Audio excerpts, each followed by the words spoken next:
안녕하세요. 내가 사랑한 미술관입니다.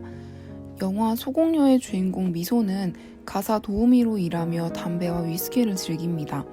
그녀는 형편이 어려워 보일러도 틀지 못하고 추운 자취방에서 옷을 껴입고 겨울을 지내는데 해가 바뀌자 2,500원이었던 담배는 4,500원이 되고 집주인은 월세를 5만 원 올리겠다고 합니다. 어디서 지출을 줄여야 할지 고민하던 미소는 월세방을 정리하고 대학 시절 같이 밴드 활동을 했던 친구들을 찾아갑니다. 대기업에 취업한 친구는 그녀의 사정을 듣고는 아직도 담배를 피우냐며 그녀에게 바람이 든 것 같다고 말합니다. 그리고는 본인이 예민해서 그녀의 부탁을 들어줄 수 없을 것 같다고 하죠.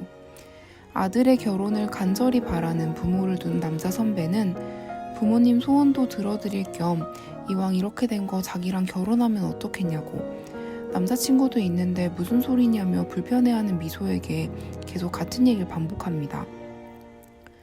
엄청 크고 넓은 집에 사는 친구는 미소를 얼마간 재워주지만 불안정한 부부 사이를 미소가 본의 아니게 건드리자 집도 없으면서 담배와 위스키를 끊지 않는 건 염치가 없는 거라고, 본인 같으면 그것부터 끊었을 거라고 하며 미소를 내보냅니다. 자세히 들여다보면 그들에게도 분명 결핍이나 결함이 있음에도 친구들은 단지 집이 없다는 이유만으로 미소에게 다양한 방식으로 폭력을 행사합니다. 하지만 제가 보기에 미소는 그렇게 염치가 없거나 바람이 든 사람이 아니었습니다.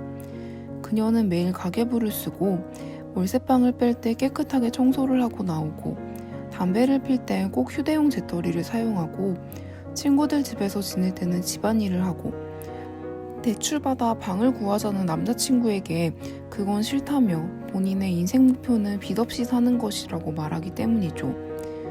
친구들은 담배나 위스키가 미소에게는 사치라고 생각하지만 미소가 월세방을 비우며 창고에 보관해 두었던 오래된 악기들을 버리는 장면을 보거나 등록금이 비싸 대학을 졸업하지 못했다는 이야기를 듣고 나면 그녀가 이미 많은 것을 포기하고 산다는 것을 알 수 있습니다.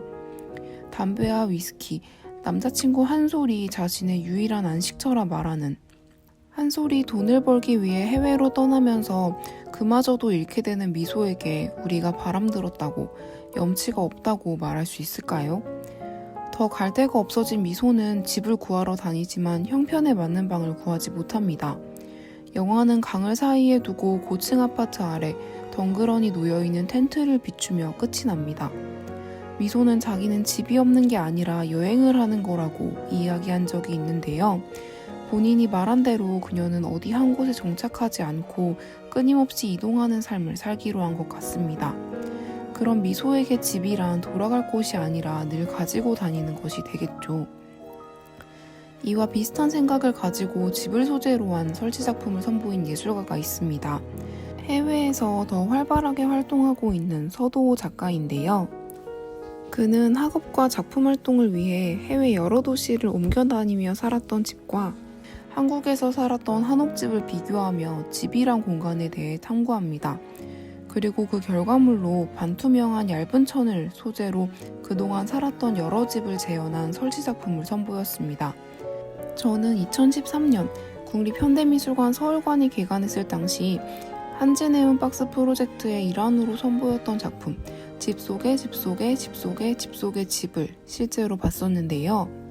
이 작품은 서도호 작가가 미국 유학 시절 거주했던 3층 주택을 실물 크기로 재현한 작품 안에 한국에서 가족들과 살았던 한옥집을 공중에 띄워놓은 형태를 하고 있습니다.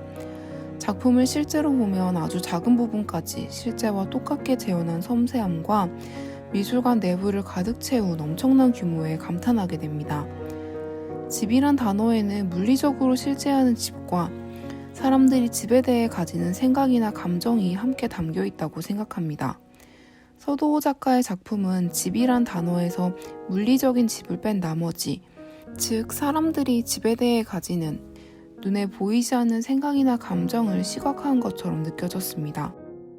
주요 소재로 사용된 푸른 천이 매우 얇아 작품 전체가 반투명하고 한옥집이 공중에 떠 있어서 허상이나 환영처럼 눈에 보이지 않아야 할 것이 보이는 듯한 인상을 주었기 때문인데요.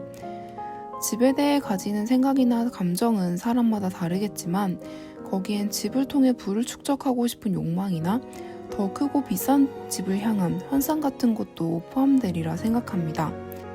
정말 많은 사람들이 집을 삶을 영위하는 공간이 아니라 재테크의 수단으로 삼고 있는 우리나라의 현실을 떠올려 보면 이런 욕망을 가진 사람들이 너무 많아서 미소는 방 한 칸 없이 텐트에서 살아야 하는 것 아닌가라는 생각을 하게 됩니다. 이 영화를 보고 자기가 좋아하는 것을 위해 집을 포기한 미소를 보며 용기를 얻거나 위안을 받았다는 리뷰를 꽤 많이 보았는데요. 최소한의 인간다운 삶도 살지 못하는 미소가 자신이 가진 몇 안 되는 것들에 만족하는 모습을 보며 그녀가 너무 짠하게 느껴졌던 저로서는 공감하기 어려운 이야기였습니다. 미소가 집을 포기하게 된 건 자발적이라기보다는 경제적으로 정말 막다른 길에 몰려서인데 그런 상황이 오로지 그녀의 잘못인지 거기에 국가나 사회의 책임은 없는 것인지 영화에서 묻지 않는 점도 불편하고 마음에 들지 않더라고요. 집은 투기의 대상이 아니라 삶을 영위하는 공간이어야 하고 누구나 최소한의 안정된 공간에서 인간답게 살 권리를 가집니다. 저는 미소가 담배, 위스키, 남자친구만으로 만족하지 말고 더 많은 것들을 희망하기를, 텐트가 아닌 더 안전하고 따뜻한 공간에서 잘 수 있기를, 그렇게 될 수 있도록 국가와 사회가 그녀에게 힘이 되어주기를, 부동산 투기를 통해서는 더 이상 돈을 벌 수 없는 나라가 되기를 진심으로 바랍니다. 영상이 마음에 드셨다면 좋아요와 구독 부탁드립니다. 감사합니다.